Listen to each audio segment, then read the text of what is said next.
ওমা নাহাকুম আনহু ফান্তাহু ইতলা মতলব কেমনে হইল? এর মানে হইল যে আম্বিয়ায়ে আযম আপনার বিলকুল নিখুঁত, যে কোনো নকল হরকত মামুর আসার হয় এটার এগেইনস্টে সব পাওয়া যাবে, জান্নাত পাওয়া যাবে। যে কোনো গুণ করা এইটার এগেইনস্টে আপনার জাহান্নাম পাওয়া যাবে। নবীরা হইলেন স্যাম্পল, তার মধ্যে কোনো ধরনের কোনো খুঁত নাই। আমরা আমাদের আম্বিয়ায়ে আযমকে আর আমাদের রাসূল করিম সাল্লাল্লাহু আলাইহি ওয়াসাল্লামকে এইভাবেই নিখুঁত মনে করি।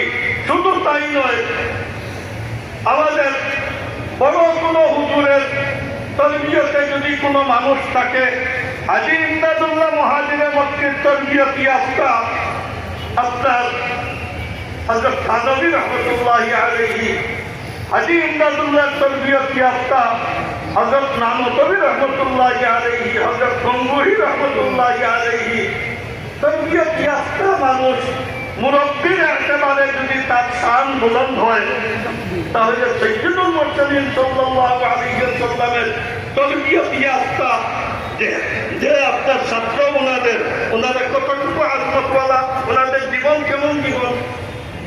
খুদ আল্লাহ তাআলা বলতেছেন উলাইকা কাতাবা ফী কুলুবিহিমুল ঈমান। খুদ আল্লাহ তাআলা নিজের রেজা আর সন্তুষ্টির এলান করতেছেন একাধিক জায়গায় সাহাবায়ে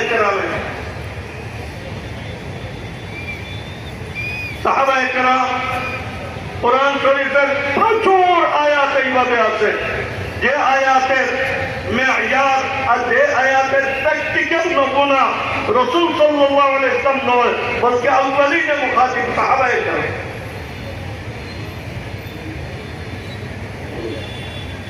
ولا تقل لهما اف ولا تنهرهما وقل لهما قولا كريما।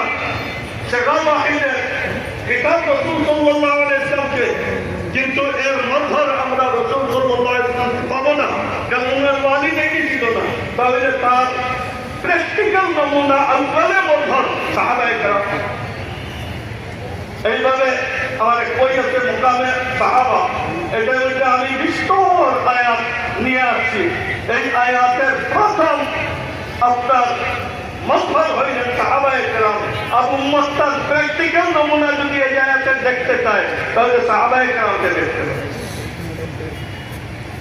সাহাবায়ে কেরাম কিয়ামতের দিন হযরত আব্দুল্লাহ ইবনে মাসউদ ইখতারাহুমুল্লাহু লিসুহবাতিন নবী